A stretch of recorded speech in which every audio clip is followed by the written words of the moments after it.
Bionic Gloves presents the Hands-On Golf Podcast, bringing anatomy and hand function to the forefront of glove design to improve comfort, fit, and performance.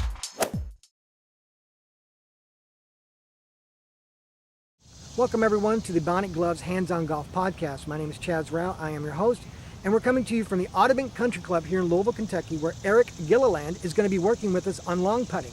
You know, those shots that are just way far away from the cup, and sometimes you either short putt it or you hit it way past the cup and, you know, all your friends point their fingers and make fun of you.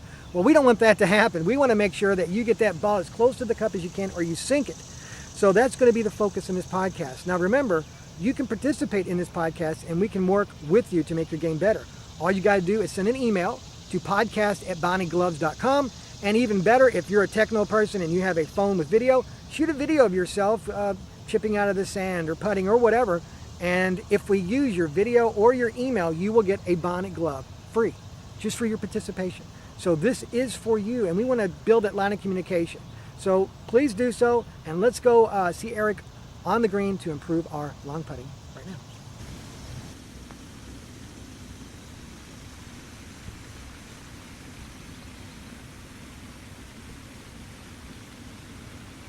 Beautiful shot, Eric. Thanks, Chaz. Good to see you again.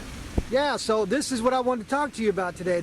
I mean, look at that. Look at how close you are to the pin there. Now, how long of a shot was it? How can I improve my long putt here on the green? Well, we talk about this as being a lag putt. Anytime you have a putt that's half the distance of the green, you've got to set a goal to try to get it close enough to tap it in two. That's a great way to save strokes.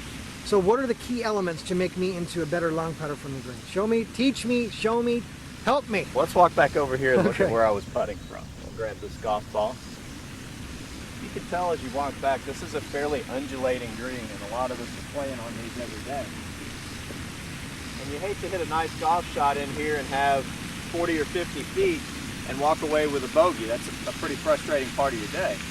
So what you're trying to do here is to get a good line on this putt, figure out how it's going to break, and just have the ball wander down fairly close to the hole. You're really not trying to make, you're just trying to get it in maybe a 3-foot circle here. And my balls tend to just wander away. And that's true for a lot of us. I'm looking at this break going, well, what's this thing going to do? And for a lot of amateur golfers, they look at these putts and really don't know how to evaluate how much the putt's going to break. So what do we need to look for? Because I like right here, I'm going to crouch low, and I always see a lot of pro golfers. And so what are they looking for from this position when they're crouched down low? What exactly is the golfer looking for to line up their shot? Well, what I'm evaluating here is, one is the putt uphill or downhill. You can see this one has two elements here. About halfway up, it's uphill, and then as it catches that hill, it's moving back down the hill. I'm also looking at the overall contour of the green. This green slopes from high side here to low side here, so overall I expect this putt to move right to left. We don't have to get into the finest points of break here, we just need to have a good general idea of how the putt's going to move. So we need to be a little bit firm with the putt to get it up to the top of the hill, and then we want to visualize this ball dying down to the hole, moving from right to left. And if you're really confused about break, if you picture yourself dumping out a bucket of water toward the hole, you picture how the water would flow, how it would drain, and it would move up that hill, and then you'd see the water moving down there toward the cup. That's the way I visualize break. And now, so we're talking about the break and where to hit the ball on the green. I mean, so what other elements are involved? Because I know what about the grip? Should we hold it tight? Should it be, again, holding it relaxed? I mean, because there's different grips for different types of moves on that golf ball. Tons of different options, you're exactly right, and tons of different types of putters. We could talk all day about mallet style versus traditional versus long putters. I've got a fairly traditional looking putter here. It's slightly offset with a small head, very old putter. Putters are a very personal thing. You want to get out on the practice green and just find something that looks good and feels good to you, not what your buddy thinks you need to be playing with. Yeah, I've seen some pretty interesting designed clubs, and I'm like, what planet did that come from? That's right, that's right. I don't know what they were thinking on that one. Now your question about grip, there are a lot of choices there. One of the most traditional, and where I like to start my students, is putting the right hand on the putter at the bottom of the handle as though I'm shaking hands with somebody. It doesn't get much simpler than that, with the right thumb extended down the shaft, assuming you're a right-handed golfer. Then with the left hand, you put it on the club the same way, but with the left index finger extended down the knuckles of the right hand and then with my left thumb underneath the center of the palm of my right hand. It's probably easiest just to look at it to see how to get there rather than to be told what to do. So if you can mirror that, you're going to be using a putting grip that a lot of tour players are using. That's the grip that I was taught when I was a kid. It's a very easy one to putt with. Don't go to the unusual putting grips until you find that this one just doesn't work for you. Then you can consider cross-handed and some of the other different grip options. Yeah, now how do you make the stroke? Okay. A lot of players here want to get anxious and watch the ball move to the hole, and that's where these putts come up short and offline.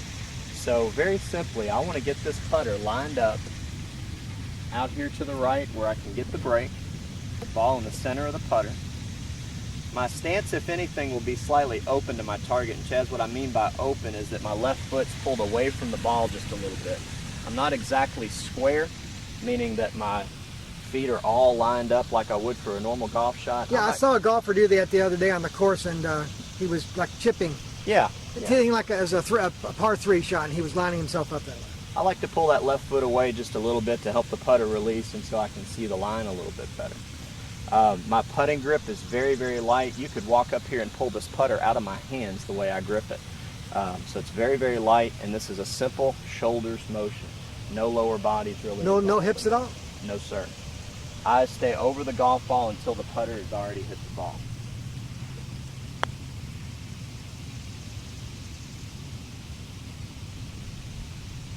Sweet, that was beautiful.